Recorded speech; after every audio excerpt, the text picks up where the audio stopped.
Hello and welcome to this edition of Tuscaloosa is Talking with Philip Coleman, and this time you've caught me red-handed doing one of my favorite things, enjoying a Jalapeños restaurant here in Tuscaloosa with two good friends of mine who are really in a way friends of yours too, because both of these gentlemen are fine examples of making a difference for the good in the community.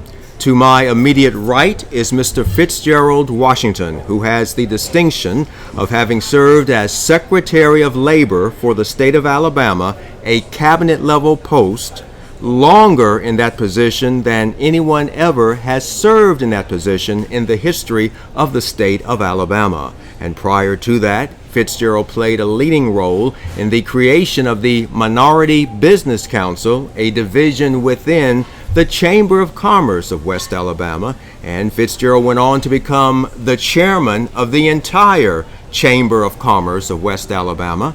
He is also a member of the Tuscaloosa Civic Hall of Fame and is employed as an executive with the Buffalo Rock Bottling Company today. To his immediate right is Mr. Jheovanny Gomez, the co-founder and the co-owner of the highly successful Jalapeño Mexican Grill restaurants here in Tuscaloosa County and the city of Tuscaloosa. And Jheovanny is also living proof that the American dream is alive and well and can be achieved right here in the city of Tuscaloosa. Jheovanny also, along with Fitzgerald, played a leading role in the creation of the Minority Business Council within the Chamber of Commerce of West Alabama, and Jheovanny also went on to become the chairman of the entire Chamber of Commerce of West Alabama, and he also is a member of the Tuscaloosa County Civic Hall of Fame, and Jheovanny is a graduate of the most recent class of Leadership Alabama, a prestigious statewide honor. I thank both of you for taking time from you all's obviously very busy schedules for being on our program today. And I also, on a personal note, thank you all for putting up with that rather long introduction. But wait, the introduction still isn't over. There's more to the introduction. The story of these two gentlemen is a lot more than just a story of accomplishment, achievement, and community service. Theirs is also a story of friendship, because they have made their remarkable journey of success, achievement, and accomplishment and community service together as friends, encouraging each other, supporting each other every step of the way as both of them reached the pinnacle of their professions through a friendship that began many years ago when they were both students at Shelton State Community College here in Tuscaloosa. And Fitzgerald, if you don't mind, if you could pick up the story from there, and Jheovanny, if you don't mind, if you could jump in anytime you would like. Gentlemen, the floor is finally yours, even though the floor technically belongs to Jheovanny, because this is, after all, a Jalapeños restaurant we're in. Well, so first let me just say what an honor it is for me to be on your podcast today and to talk about, Gio and I's journey over a long period of time. I've always said that in order to be an effective leader, you have to give back what's already been given. And I've learned so much from my good friend here, Jheovanny, about doing just that. We've spent time together, our family's been connected together, we've traveled together, we've done so many things together personally, but from a career standpoint, I've learned so much from this guy. He's one of my best friends, and so we've done a lot over a long period of time. So again, thank you so much for having us both here. Well, I can assure you the honor is truly mine. And Jheovanny, on that note, what are some of the things that you've learned through your friendship with Fitzgerald, again, as you all have been on this journey together over many, many years, beginning with a friendship as students at Shelton State Community College many years ago? Absolutely, Phil. Again, just like Fitz, I'm honored to be here in your podcast. Definitely, I love every time, I get called to do these things, especially now that you call on me to be here. This is, even though you're in my grounds right here, I'm honored that you have visited us and here with us. Well, I can sit here and talk for about 3 hours. If I have to tell you all the stuff I learned from this guy from Fitz, I call him Fitz, and my good friend who are here. Ever since my beginnings as a business owner, one time I was afraid. The word is not afraid, but I was shy of starting to become more involved in the community. And it was Fitz, the one that reached his hand and be like, "Hey, I need you over here. I need you to be here, be part of the Chamber of Commerce." And we're talking about 15 years, and I think just following his example, watching him go around and networking, and he kind of just basically took me under his wing and teach me a lot of how is to be a leader, how is to be community involvement, and I mean a lot of the friendships that I have and I've done through all these years,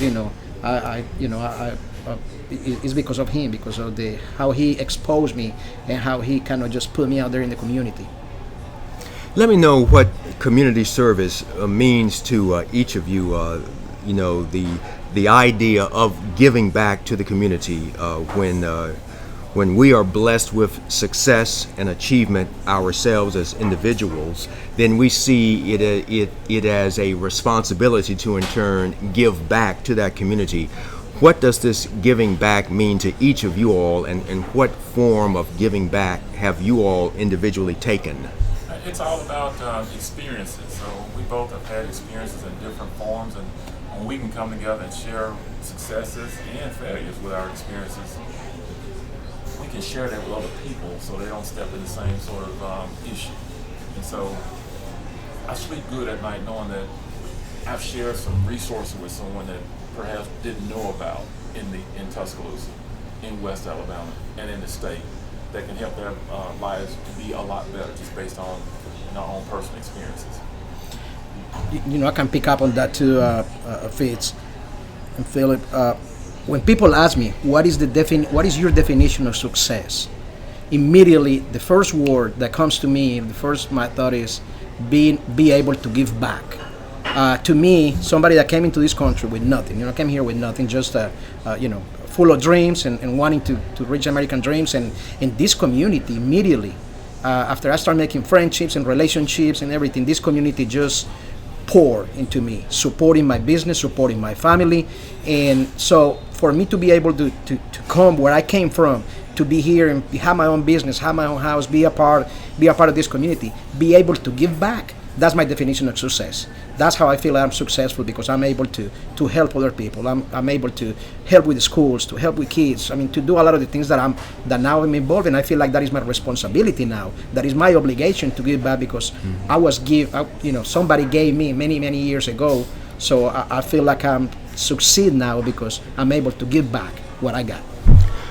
Tell us about that friendship that started those many years ago at Shelton State Community College, when you all were both students at Shelton State Community College here in Tuscaloosa. Tell us about that friendship, how it began and how it grew. Well, from me, I grew up here in Tuscaloosa. Tuscaloosa is a wonderful community.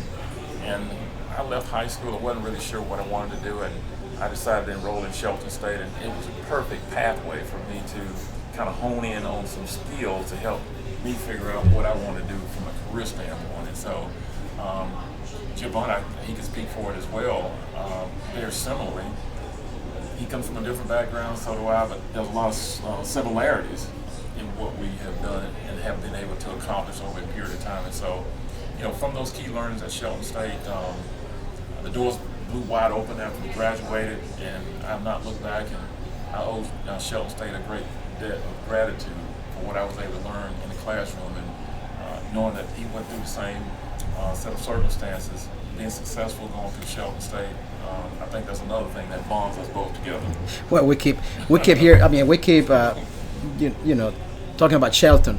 I can, yesterday I had the chance to speak, to be part of a panel, talking to some kids there at Shelton State, and when I got asked the question, what Shelton, what did Shelton State, what the experience, what did they do for me? I cannot tell you. Going back in early 2000s, I was probably the only Hispanic in Shelton State. Then all the staff, all the teachers, they knew my struggles. They knew that I was challenged not only by the language, but I mean, of course, I was, I'm a bigger minority, there. But anyway, they took the time. They didn't have to do that. I mean, they did not have to do that, but they went the extra mile to make sure. There was many times where they stopped the class and they said, Gio, are you following us? Do you get it? I mean, I cannot tell you how many, teachers that they're still my friends, because I mean, there's a lot of relationships that came, from those early years in Shelton State. But it's amazing how Shelton State and how their staff and how everybody there in the same tune, just to make sure that they give you the tools and they make sure that you achieve your goals, and it doesn't matter what it takes from them. So I mean, at Shelton, I cannot say enough about what they did for me. Yeah, I would say too, one of the things that really I felt was an honor for me was when Shelton State called me, back in 2016, and asked me to be the commencement address speaker. Mm-hmm. And I was honored with the invitation to do so, because Shelton State meant so much to me. And so I'm thinking, what am I going to talk about? And so easy for me, I talked about life is about the journey, not the destination. And so that was sort of the emphasis behind what I share with the 2016 graduating class. And so again, Shelton State will always be a strong part of what my successful career has been. Yes. And one humorous aspect of it, I just happened to be there when Jheovanny graduated, and this is a story that Jheovanny likes to tell about me off camera. Back in those days, I worked at Shelton State, and I also worked for the local television station as an anchorman and a reporter. And because I worked on the air as a local anchorman, the administration at Shelton State would always ask me to read the names of the graduates as the graduates came up on stage and were presented with their diplomas. I would be the one that would read the names. And Jheovanny told me that back then he just knew that I was going to fumble and bumble his name, because even though the name Jheovanny Gomez is easy to say, when you see it written down on paper, that Jheo and so forth, it looks like it could be tricky to say.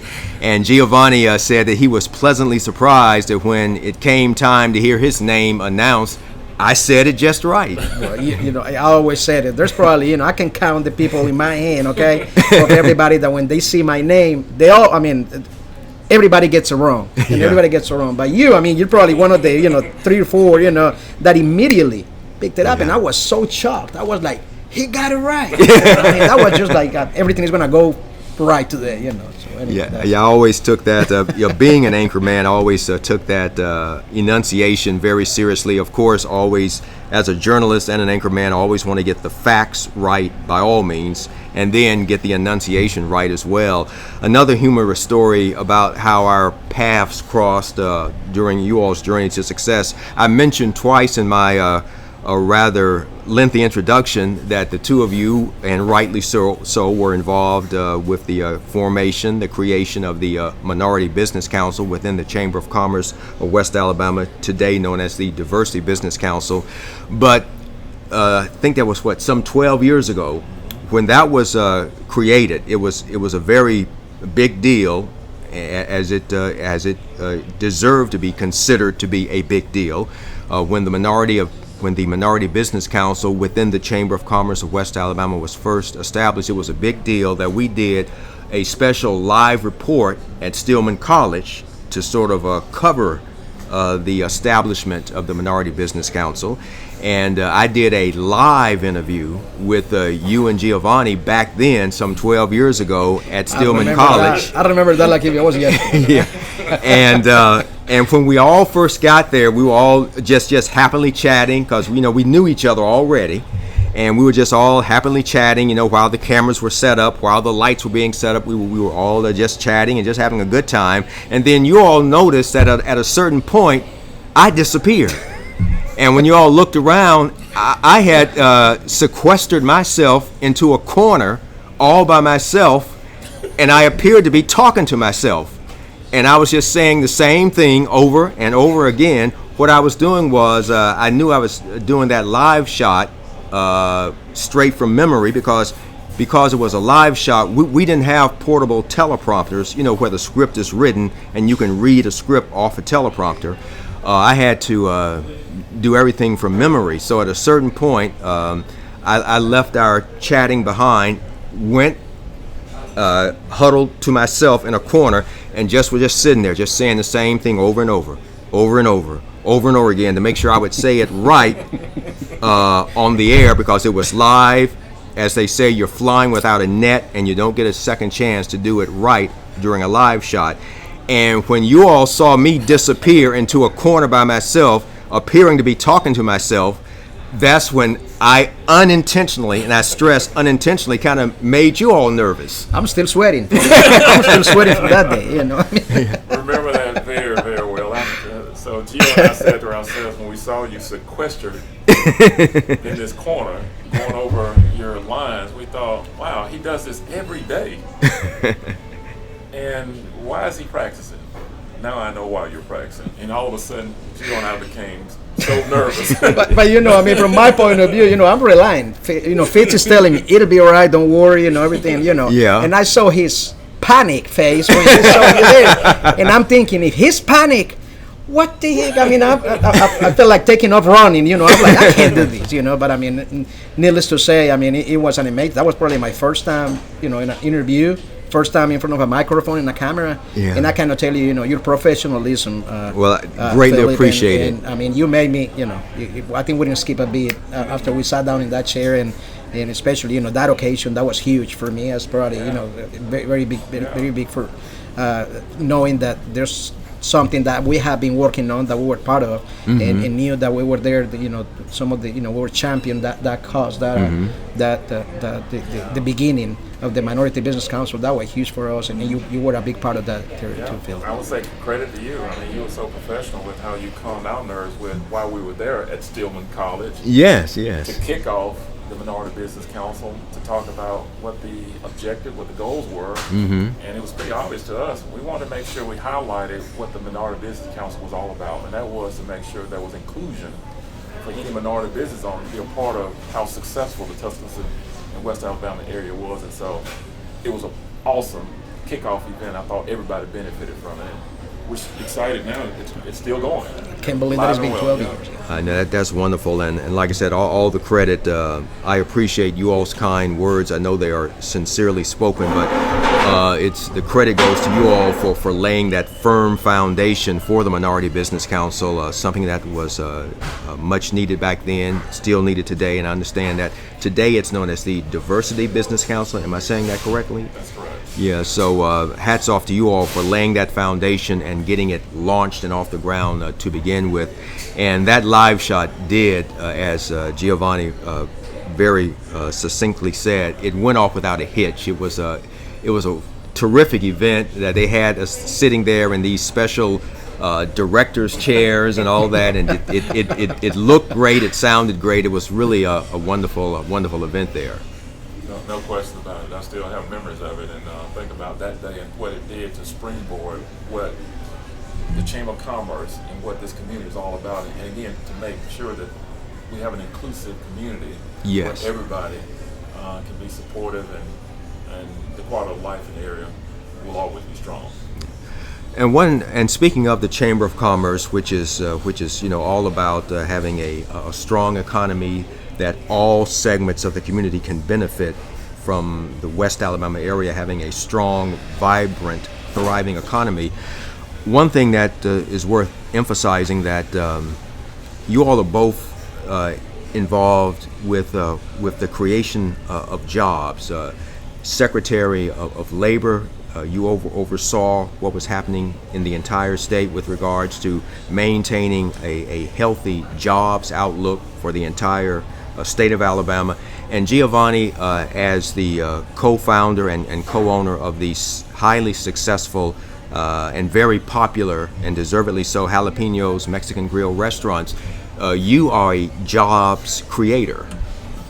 Absolutely, and that's something that when people ask me what keeps you awake at night, I think that's my employees, my team, my fellow team members.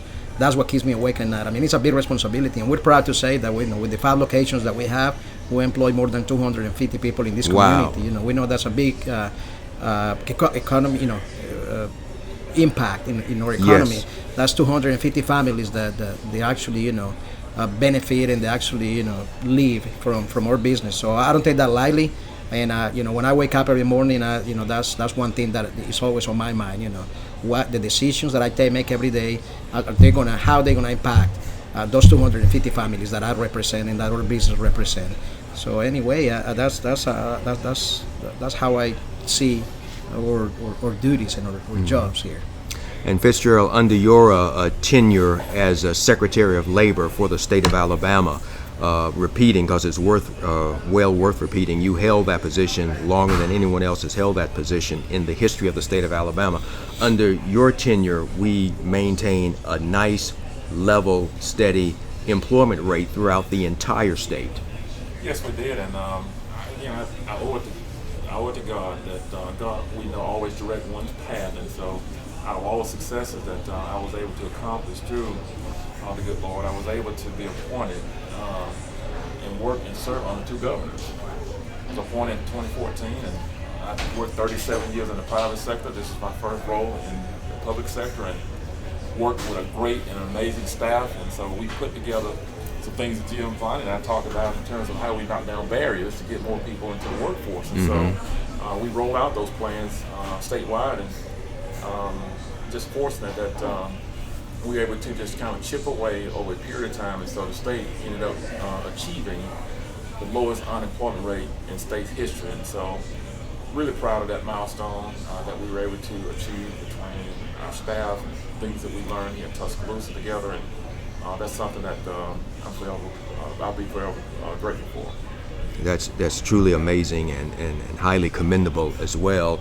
And going back to you all's friendship, it also involves traveling. We know Jheovanny has had a very successful experience here in Tuscaloosa that has benefited himself, his family, but also benefited the entire community, as we just said, with the creation of well over 200 jobs, a very vital part of the local economy that's thriving with the employment opportunities that his various restaurants provides. But also you got a chance to experience the home country that Jheovanny originated from. The two of you made a trip together to Colombia, and you had an interesting experience there in Colombia for when they thought you were a different Washington. When you went to Colombia, and I'm gonna let you all tell the story. They heard that Fitzgerald was visiting with an American friend, but they thought that you were a famous American who also has the last name of Washington, and I understand that it caused quite a commotion down there in Colombia. Why don't you all both share that story, please? Our first thing I'm appreciative about was that I got the invitation from my good friend Jheovanny to go to Manizales, Colombia, to visit him in his hometown. It was an incredible experience. The people were great. His family was awesome.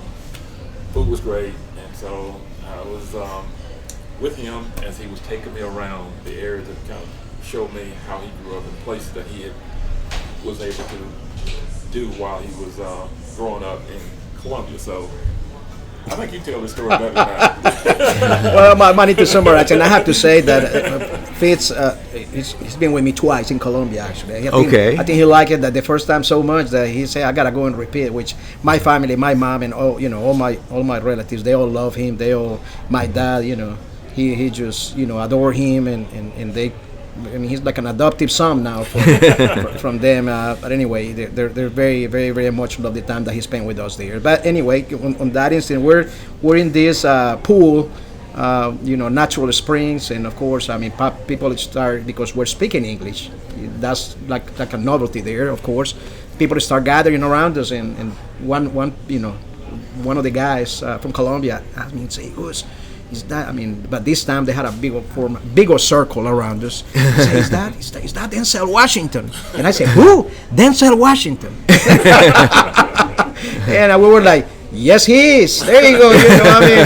First thing I know, they got him, Fitz, got a bunch of people trying to take pictures with him, lining up, and finally, there was that big commotion that I told Fitz and said, Fitz, the media, everybody's coming, so we better get out of here, man.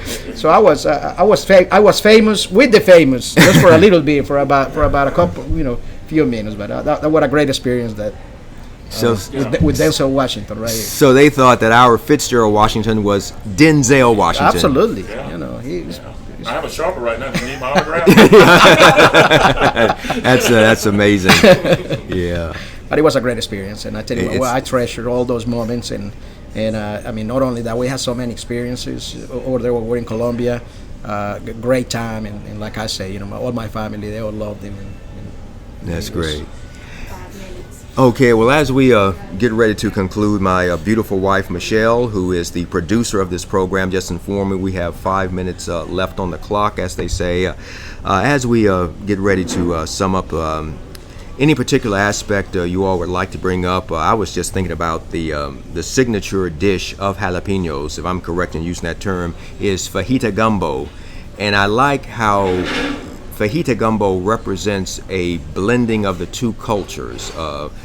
Your co-founder, who was affectionately known as Mr. Wayne, may he rest in peace. He has since passed on, is no longer with us. May he rest in peace. But Mr. Wayne, as we all, with respect and with affection, refer to him, he was originally, though he was a long-time Tuscaloosa resident, he was originally from Louisiana, and he took his cultural heritage of southern Louisiana cooking, the gumbo. You brought your heritage from Colombia, the cooking heritage. That was the fajita part, and together it created this very popular, very delicious dish that is today called fajita gumbo. That is one of the main dishes at Jalapeños. I think that's sort of symbolic of the blending of the two cultures and the positivity and the good that can result from that sort of coming together and blending of various different cultures. Absolutely. Thank you, Philip, for bringing Wayne up. Of course, kind of my dad figure, and one the pillar of Jalapeños. He's still is our backbone, the one that started this. But anyway, fajita gumbo, we became, like you say, that was a great mixture, and we're now home of the fajita gumbo. Mm-hmm. And of course, now we package it. We not only serve it in the stores, but we package it and sell it frozen in the Piggy Wiggly's or in any Mars Mart here in town. So we're very proud of that dish. It's an amazing dish, and that's what we're well known for. And speaking of me always wanting to make sure I pronounce everyone's name correctly, I don't want to dare mispronounce his last name. Could you all both say Mr. Wayne's full name just to make sure I don't mispronounce his last name? Wayne Grimble. Wayne Grimble. Uh-huh. Okay. Yeah, that's the late Mr. Wayne Grimble. I had the pleasure of meeting him maybe on one or two occasions at one of the Jalapeños restaurants. He was a extremely nice, ingratiating, friendly gentleman, and I had the pleasure of also knowing him too. And he is widely remembered, and he left a very important, positive mark as well. Yeah, and I really appreciate you for bringing up Wayne Grimble. He was someone that was near and dear to my heart. He was a father figure to me. My dad passed away, and Wayne found out about it, and he just took me under his wing, and he was just like my dad over a period of time. And Wayne was so accomplished in so many different areas. Obviously, he was a business mogul. He was involved in so many different things, and I just appreciate Wayne more than words can say about how he took me on his wings and became my dad. Well, on that note, we'll kind of wrap things up. But again, I say with all sincerity, I appreciate both of you all taking time, and this is worth saying again, from you all's extremely busy schedules, the two of you. And also, I'm going to conclude by saying, because of our Shelton State roots, you all are both proud graduates of Shelton State that got you all started helped launch you all's career, and I'm a former employee of Shelton State. Well, I'll conclude by saying, once a Buccaneer, Always always a a Buccaneer. Buccaneer. Okay. All right. Thank you all. Thank you very much, Phil. And thank you for joining us as well. And as we always say, please like, share, and subscribe. By all means, please subscribe. That really helps support this program. When we say subscribe, it doesn't cost you a cent, doesn't cost you anything. It just means you'll get a notification every time we do another nice program, good program like this one. So please subscribe. In the meantime, thank you for your precious time as well, and we will see you next time.